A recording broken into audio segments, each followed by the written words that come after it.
రాష్ట్రంలో తెలంగాణ తిరుపతిగా పేరొందిన యాదాద్రి లక్ష్మీ నరసింహస్వామి ప్రజల ఇలవేల్పుగా వెలుగొందుతున్నాడు. కోరిన కోరికలు తీర్చే కొంగు బంగారంగా విరాజిల్లుతున్న శ్రీ యాదగిరిగుట్ట లక్ష్మీ నరసింహస్వామి ఆలయానికి ఇటీవలి కాలంలో భక్తుల తాకిడి ఎక్కువైంది. యాదాద్రి లక్ష్మీ నరసింహస్వామిని సాధారణ రోజుల్లో 30,000కు పైగా, శని ఆదివారం రోజుల్లో 50,000కు పైగా భక్తులు దర్శించుకుంటున్నారు. హైదరాబాద్ పరిసర ప్రాంతాల నుంచి పెద్ద ఎత్తున భక్తులు యాదగిరిగుట్టకు వస్తున్నారు. వేసవి సెలవులు ముగుస్తుండటంతో తెలుగు రాష్ట్రాల నుంచి భక్తులు భారీగా ఆలయానికి తరలివచ్చారు. ఆదివారం ఒక్కరోజే 90,000కు పైగా భక్తులు పాంచి నరసింహుడిని దర్శించుకున్నారు. స్వామివారి దర్శనం కోసం తెల్లవారుజాము నుండే భక్తులు తరలివచ్చారు. భక్తుల రద్దీతో ఆలయ పరిసరాలు, క్యూలు, ప్రసాద విక్రయాలు, బస్టాండ్, కళ్యాణకట్ట, సత్యనారాయణ స్వామి వ్రతమండపం, మెట్లదారి కిక్కిరిసిపోయింది. లక్ష్మీ నరసింహుడి దర్శనానికి 4 గంటలకు పైగా సమయం పట్టింది. ఆదివారం రాత్రి ఆలయాన్ని మూసేసే వరకు దర్శనం కోసం క్యూలో భక్తులు నిల్చున్నారు. కోరిన కోరికలు తెచ్చే కొంగు బంగారం విరాజిల్లుతున్న యాదాద్రి లక్ష్మీ నరసింహ స్వామిని దర్శించుకుని భక్తులు మొక్కులు చెల్లించుకుంటున్నారు.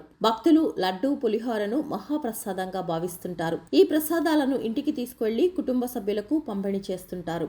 ఆదివారం 90,000కు పైగా మంది భక్తులు స్వామివారిని దర్శించుకున్నారని, వివిధ పూజలతో ఆలయానికి నిత్యాదాయం 79.5 లక్షలు వచ్చినట్లు ఆలయ ఈవో వెంకట్రావు తెలిపారు.